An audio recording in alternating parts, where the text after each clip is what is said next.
noite, galera. Vamos para mais uma aula de biologia, continuando a playlist de anatomia e fisiologia humana. Aqui com o sistema digestório, pessoal. Entendeu o conceito de digestão? É o processo em que componentes dos alimentos são transformados em substâncias assimiláveis pelas células. Como assim? Lembra lá de bioquímica, aquelas moléculas que foram faladas? Sais minerais, água, carboidratos, vitaminas, proteínas. Todas essas moléculas precisam entrar na célula para que a gente possa utilizá-las como matéria-prima, como substâncias orgânicas e tudo. A única forma dessas moléculas entrarem em nossas células é se elas estiverem bem degradadas. Nós não conseguimos absorver se os nutrientes eles não estiverem bem digeridos. Então, todo o sistema digestório vai auxiliar nesse processo. O sistema digestório, pessoal, bem básico aqui, para a gente analisar os órgãos que o compõem, é o seguinte. É composto desde o nariz, ó, essa parte olfatória aqui, isso aqui também faz parte do sistema digestório. Eu não como pelo nariz, mas aqui já há uma estimulação nervosa para que a gente produza substâncias químicas que para degradar os alimentos a partir do cheiro. O olfato ele já começa ali, já faz parte do sistema digestório, já estimula a parte do sistema nervoso a querer comer.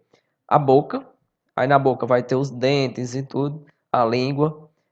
Descendo aqui, nós temos a faringe, nós temos logo em seguida o esôfago, abaixo do esôfago nós temos o estômago, a partir do estômago nós temos o intestino delgado, junto com o intestino delgado nós temos o intestino grosso, o reto e, por final, o ânus. Nós também temos glândulas acessórias, como o fígado, o pâncreas, que está logo aqui abaixo do estômago. Nós temos as glândulas salivares. Então a gente vai ver essa parte aqui, a parte anatômica, que vocês já viram aqui esses órgãos, só que a gente vai ver eles e as funções parte a parte. Mas precisamos entender também, tem o seguinte, pessoal, tem a digestão mecânica, que é aquela realizada pelos movimentos dos músculos, pelo movimento da boca, da língua, dos dentes mastigando, e dos tubos digestórios, como esôfago, estômago, intestino. Esses movimentos que vai apertando e vai quebrando os alimentos, isso é a digestão mecânica. E nós temos a digestão química, que é a partir de enzimas que vão quebrar também as substâncias em partículas menores. Tanto enzimas como alguns ácidos também. Bom, vamos lá. Nós temos inicialmente, pessoal, a boca, e na boca vai ter os dentes, que são estruturas que vão auxiliar na mastigação, e também, pessoal, na boca, nós vamos ter algumas enzimas. Já começa aqui, ó, a parte química. Já vamos analisando tudo misturado, tanto anatômica quanto fisiológica. As enzimas, a pitialina, ou também como ela é conhecida, amilase salivar, ela vai quebrar alguns polissacarídeos. Principalmente, pessoal, o glicogênio, que nós pegamos de onde? De carnes. Mas a gente não pega glicogênio de vegetais, não? Não, dos vegetais a gente pega amido. E eles transformam em dextrina, que são partículas menores. E essas dextrinas a gente transforma em disacarídeos como a maltose. Vão virar maltose ali. Aí vocês têm que ter uma base de bioquímica para lembrar que é monossacarídeo, disacarídeo, são carboidratos. Temos também a lipase, pessoal. A lipase ela vai quebrar triglicerídeos. Aqui essa lipase assim, não tem muito conhecimento sobre ela, mas acredita que está envolvido muito com o gosto dos lipídios que a gente sente. Olha aqui, pessoal, o processo da digestão. A gente mastiga, só voltar a imagem aqui para voltar o GIF. Mastiga, engole. Preste atenção nessa parte aqui. Quando está engolindo, existe essa estrutura chamada de glote, que ela... Eu posso deixar de novo aqui, ó. Essa parte aqui, ó, essa abertura é chamada de glote. E tem essa estrutura aqui, como se fosse uma tampinha, para na hora que a gente engolir, o alimento não cair nesse canal aqui. Isso aqui é do sistema respiratório, vai ser a traqueia. Aqui é a faringe, que corresponde à laringe, desculpa, a laringe. Aí, aqui vai evitar que o alimento caia dentro da traqueia. O alimento tem que passar por esse tubinho de trás aqui, ó, como vocês podem ver na imagem. Aí o alimento a gente engole, ó, e ele passa ali, ó, a tampinha impede que vá pela traqueia, cai somente no esôfago. Aí a partir do esôfago, pessoal, ali, esse processo, na hora que a gente engole, esse processo é chamado de deglutição, o ato de engolir. Vocês observam esse movimento aqui, é chamado de peristaltismo. Há uma contração muscular, aqui lembra que é músculo liso, empurrando esse alimento para baixo. Então esse alimento sempre vai ser empurrado em direção ao estômago e depois, quando passar pelo intestino delgado, empurrado até chegar no ânus. Esse movimento dos músculos intestinais chamado peristaltismo. Continua aí, ó, chega lá no estômago. O estômago também vai ter certos movimentos, lembra aí a digestão mecânica, além de também ter enzimas ali no estômago, fazendo a digestão química. Mas o estômago faz esses movimentos que vai quebrando mais. Aí esse bolo alimentar que cai aqui, ele vai ser chamado de quimo. e vai ficar bem ácido. Lembra que o estômago, não lembra, eu ainda não falei, mas a gente vai falar que o estômago ele vai liberar o ácido clorídrico aí. Aí vai transformar esse bolo alimentar em uma substância bem ácida. Aí ela vai chegar aqui no duodeno, que é uma coisa que a gente vai ver daqui a pouquinho. Vamos estudar agora o estômago, pessoal. Como eu falei, o alimento ele passa pelo esôfago. Quando ele chega no estômago, pessoal, tem essa estrutura aqui. Deixa eu só pegar a canetinha aqui. Tem essa estrutura aqui chamada de esfíncter esofágico. É como se fosse um anel aqui, que impede, ou esfíncter cárdico também, que impede não, que ele se abre para a passagem do alimento aqui para dentro do estômago. Lá dentro do estômago vai ser liberado o ácido clorídrico. O ácido clorídrico ele é liberado por glândulas ali no estômago. Lembra que eu já falei de tecido epitelial, falei de glândulas. Olha aqui o tanto de células que vão ser glândulas, que vai liberar, vai secretar enzimas ali. Vai secretar também o ácido clorídrico. Esse ácido clorídrico vai quebrando as substâncias ali e deixa aquela substância bem ácida. Então, o alimento ele vai ser transformado em quimo. Aí o quimo ali ele vai ser um bolo alimentar bem ácido. Aí depois ele passa aqui para o duodeno. Para passar para o duodeno, também vai ter um esfíncter aqui. O esfíncter, pessoal, é como se fosse um anel muscular que segura aqui, mas depois ele abre para a passagem do bolo alimentar. Nesse esfíncter aqui é chamado esfíncter pilórico. O esfíncter de cima é esfíncter cárdico e o de baixo esfíncter pilódrico. Outro esfíncter que vamos ter também aqui é o esfíncter do ânus. É popularmente conhecido como as pregas. Enfim. Aqui, pessoal, no estômago, como eu falei, vai ter o ácido clorídrico, mas também vai ter enzimas que vão quebrar certas substâncias. Enzimas essas que só funcionam em meio ácido, que é a pepsina. A pepsina, pessoal, ela vai quebrar proteínas, vai degradar ali e vai também liberar essas moléculas que vão sendo quebradas, produzindo os aminoácidos, quebrando as proteínas em aminoácidos. Vocês têm que ter uma base de bioquímica aqui, para lembrar que a proteína é formada por aminoácidos. Essa enzima, pessoal, a pepsina, ela inicialmente, quando está aí, ela não é liberada na forma de pepsina, ela é liberada na forma de pepsinogênio. Só que quando ela entra em contato com o ácido clorídrico, ela se transforma em pepsina, ela fica ativa em pepsina. Existe uma outra enzima, principalmente nos bebês, pessoal, que é a renina, que ela vai meio que coagular o sangue, coagular o leite, principalmente essa proteína aqui do leite, a caseína, para deixar o leite passar mais tempo ali no estômago para facilitar a sua absorção. Então, os bebês têm essa renina aqui. Tranquilo, pessoal? Até agora, estou com calma aqui. Vamos para lá. Olha aqui. Aqui tem a representação, nessa imagem, tem a representação das glândulas, das paredes estomacais. Então, tem o tecido epitelial aí, ó, que vai liberar o ácido clorídrico, outras glândulas vão liberar as enzimas. Então, essas glândulas são chamadas de glândulas exócrinas, porque libera em um espaço oco, espaço vazio, essas substâncias. Continuando, pessoal, vamos para o intestino delgado. O intestino delgado, ele começa logo a partir que termina o estômago. Esse entra em contato aqui com o estômago, olha. Então, aqui, quando passa o esfíncter pilórico, já começa o intestino delgado. Esse intestino delgado, ele é dividido em duodeno, jejum e ilho aqui. A gente vai ver muito essa parte do duodeno, que é a parte inicial, pessoal, que é onde chega o quimo. Esse quimo, que é o bolo alimentar, que já foi bem triturado ali no estômago, ele cai e ele é muito ácido. Já no duodeno, o pâncreas vai liberar substâncias que vai neutralizar aquele ácido ali, para ativar certas substâncias, certas enzimas que eu vou mostrar aqui. Então, o pâncreas é uma glândula acessória que vai agir muito aqui no duodeno. Ele vai liberar alguns bicarbonatos ali, junto com o que a gente chama de suco entérico, ou suco pancreático, que é um líquido que vai neutralizar o quimo, que estava ácido. Então, o pâncreas, olha, como eu falei, ó, secreta o suco pancreático ou suco entérico, e esse pH vai, e esse é uma base que vai neutralizar o ácido ali.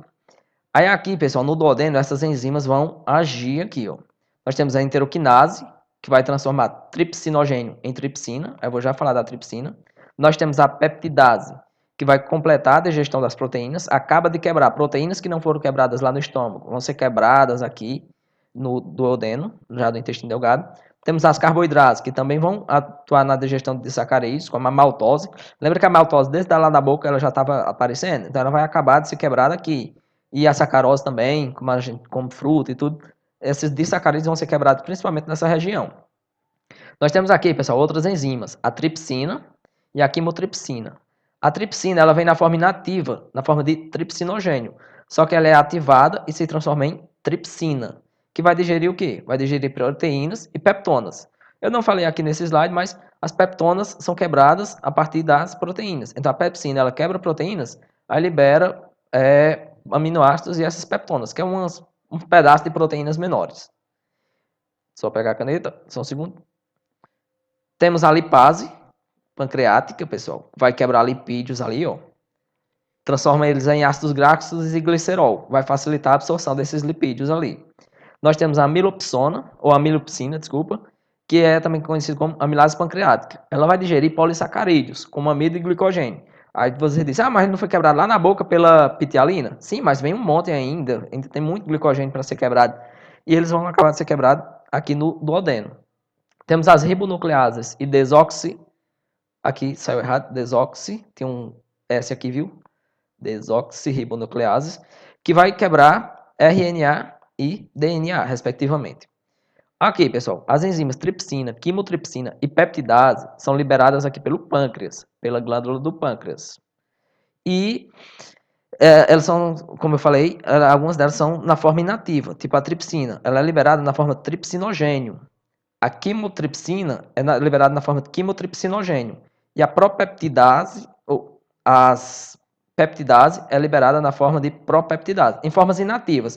Quando ela chega ali, que entra em contato com o suco entérico, que é um meio de neutro a um pouquinho base, aqui já é um pouquinho base, elas vão ser ativadas nesse meio alcalino, porque o pâncreas ele liberou alguns bicarbonatos ali, que deixou aquele meio básico. Primeiro neutralizou o quimo, e depois deixou ele básico. Continuando, pessoal. Olha aqui, ó. Lá no intestino delgado vai ter diversas curvaturas na membrana do intestino, na parede do intestino, e essas curvaturas servem para aumentar a superfície de contato, pessoal. Vocês observem que é um tubo oco, para onde vai passar o alimento ali, e é nessa região do intestino delgado que vai ocorrer o processo de absorção, que é o que? As substâncias elas vão ser quebradas em partículas pequenas, e agora elas podem passar pela parede do intestino delgado para os vasos sanguíneos. Então, o intestino delgado ele é rico em vasos sanguíneos ali, que vão absorver aqueles nutrientes. Então, vai absorver os nutrientes e vai levar para o fígado. Aí eu falo já do fígado. Esses nutrientes, pessoal, principalmente os aminoácidos e glicídios, são absorvidos ali pelos capilares, por esses vasos sanguíneos, e vão ser levados para o fígado, lá pela veia porta hepática. Aí chega lá no fígado, o fígado vai dar um jeito de produzir, a partir dos glicídios ali, vai produzir glicogênio e vai mandar uma parte também para o coração. Aí eu vou já falar como é que isso acontece. E lá do coração vai ser mandado esses nutrientes para o organismo. Os ácidos graxos, pessoal, eles não são capturados pelos capilares. Ácidos graxos são lipídios. Eles vão ser capturados pelos vasos linfáticos que tem aqui. Existem também vasos linfáticos nessa região. Esses vasos linfáticos capturam esses lipídios, vão ter a bile ajudando ali para emulsificar, para organizar melhor esses lipídios, e eles depois eles levam para a corrente sanguínea, a partir dos vasos linfáticos. Continuando aqui, bora lá. Bom, a partir do momento, pessoal, que vai passando o alimento ali, os nutrientes que já foram bastante quebrados pelo intestino delgado, vai também se transformando em dejetos, coisas que não são absorvidas. Aqueles dejetos, eles chegam aqui no intestino grosso, aí eu vou só explicar a parte anatômica aqui do intestino grosso. Ele é dividido em seco, é porque tá, acho que em espanhol aqui, colo ascendente, colo transversal, colo descendente. Então, olha aqui, ó, onde chega o intestino delgado, que se comunica aqui com o intestino grosso. Essa região aqui, pessoal, é chamada de seco. E essa região aqui, ó, esse pedacinho aqui, que parece um dedinho, um mindinho, é o que nós chamamos de apêndice vermiforme. Até hoje não se sabe muito bem a função deles. Acredita-se que antigamente, quando o ser humano ele era mais herbívoro, aí alguns micro-organismos aqui ajudavam na digestão de amido, de celulose também, como a gente era herbívoro. Só que a partir do momento que a gente começou a caçar, a evolução chegou, a gente começou a se alimentar de outras substâncias, de carne e tudo, a gente foi perdendo a função. Acredita-se que essa região aqui seja uma região, um órgão que a gente chama de órgão vestigial. Não tem muita função para ele específica, não. Aí os restos de alimento, pessoal, vão sendo passados aqui pelo intestino grosso. As células do intestino grosso vão absorvendo a água que tem ali, naquele resto alimentar. Tem diversas bactérias também vão chegar junto ali com aqueles restos de alimentos que não foram absorvidos, que não são mais nutrientes.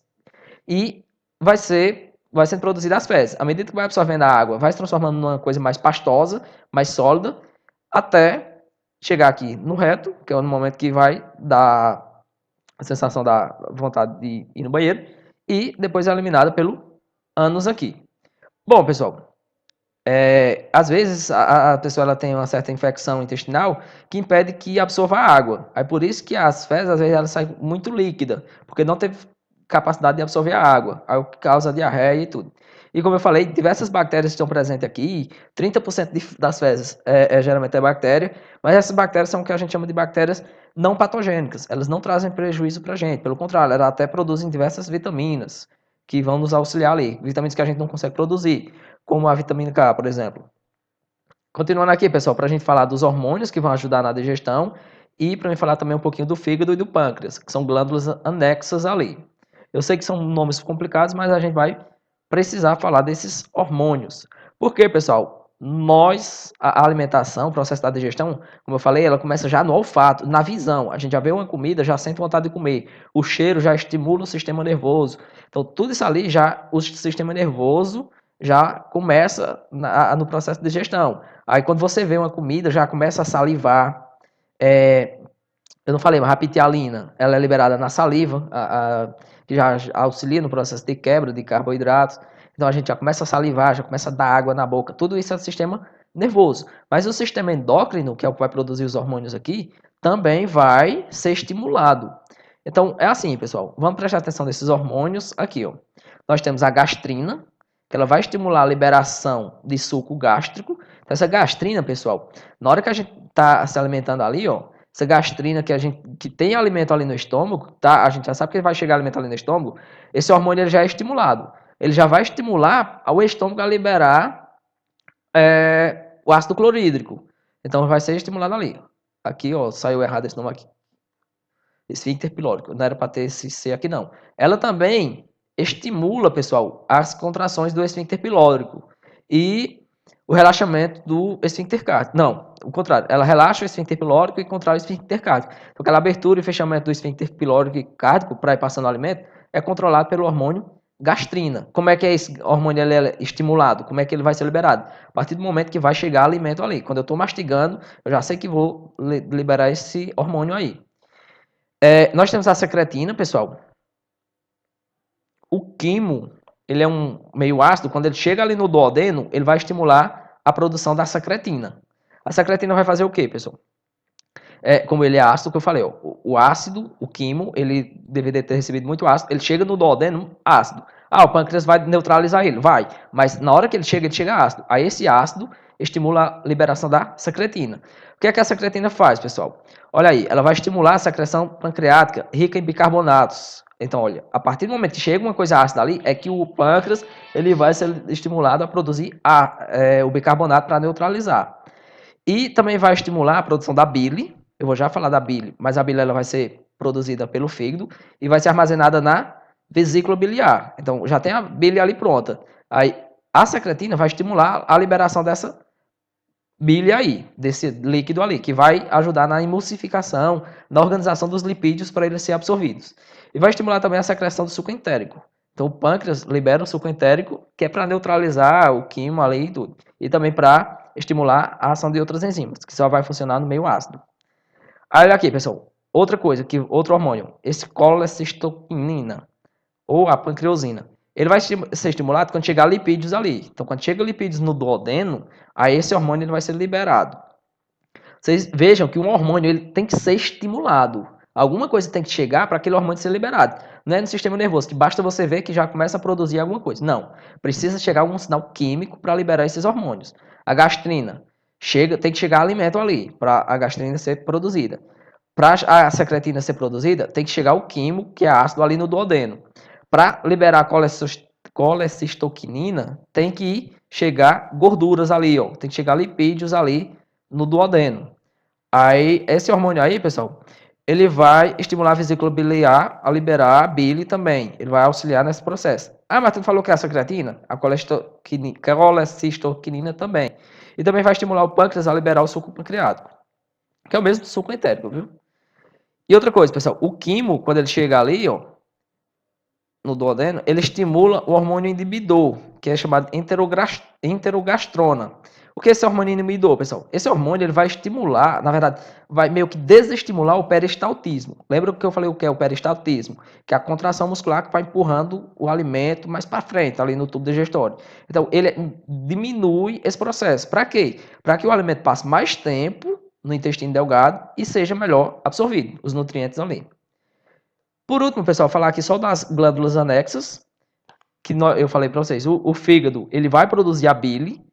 Aí, vamos só entender a parte anatômica aqui, ó. O fígado, se a gente for olhar microscopicamente, ele tem o que a gente chama de lobos hepáticos. Tudo que for hepático, pessoal, é relacionado a fígado.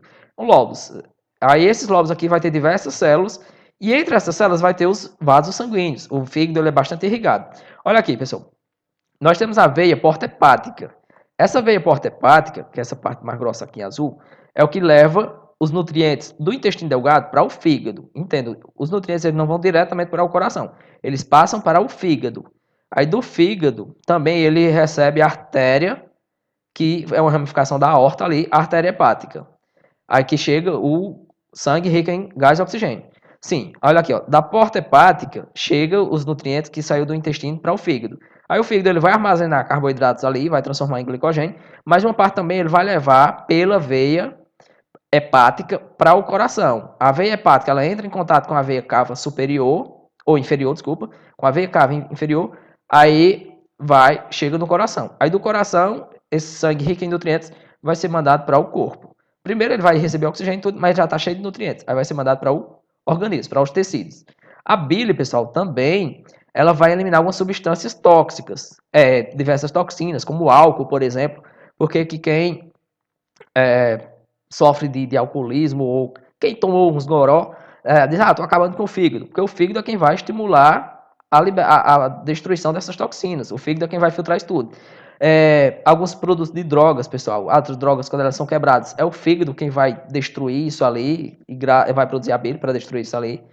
E o excesso de colesterol também, a bilirrubina, que são proteínas associadas a ferro e tudo, que algumas coisas que tem uma cor amarelada, graças a lipídios e tudo, vai ser eliminadas pelo fígado, pela bile ali, produzida pelo fígado. E também eu falei da emulsificação de lipídios. Lembra que eu falei que os lipídios eles chegam no intestino delgado, só que eles não são absorvidos pelos capilares, e sim pelos vasos linfáticos. Eles precisam ser organizados ali, ser quebrados e organizados, como se fosse um aglomerado de lipídios. Aí quem vai fazer isso é a bile ali, produzida pelo fígado. O pâncreas, pessoal, ele tem duas funções, a função endócrina e a função exócrina. Para o sistema digestório, a gente só interessa estudar aqui a função endócrina. Não é que só interessa isso, eu falei de hormônios que são liberados pelo pâncreas, mas é que a gente vai ver o sistema endócrino depois. Aí eu vou explicar de novo hormônios que são produzidos ali pelo pâncreas, mas o pâncreas também vai liberar esses hormônios aqui, por exemplo. Alguns desses hormônios são liberados pelo pâncreas. Tranquilo? Olha aí, a secretina, a colecistoquinina vai atuar no pâncreas também. Aí ele vai liberar hormônios como a insulina e o glucagon, também vai auxiliar no processo da digestão, da absorção de glicose, controle da glicose no sangue, mas vamos analisar muito a função exócrina. A função exócrina ele vai liberar enzimas que vai participar da digestão ali, ó. Os processos vai liberar o suco entérico. Ele se comunica aqui com o fígado, pessoal, por esse canal chamado de ducto colédoco. Vocês observam aqui, tá pequena essa imagem, mas olha, tem o ducto aqui que sai da bile, ó, que vai se comunicar com o ducto pancreático. Aí os dois, quando se juntam, formam o ducto colédoco dessa região aqui, ó. Aí os dois desembocam, caem aqui no intestino delgado. Tranquilo, pessoal? Eu sei que o vídeo ficou um pouquinho longo, mas vocês precisam dessa aula. Espero que vocês tenham entendido. Qualquer dúvida, tem as lives para a gente tirar. Valeu, tchau.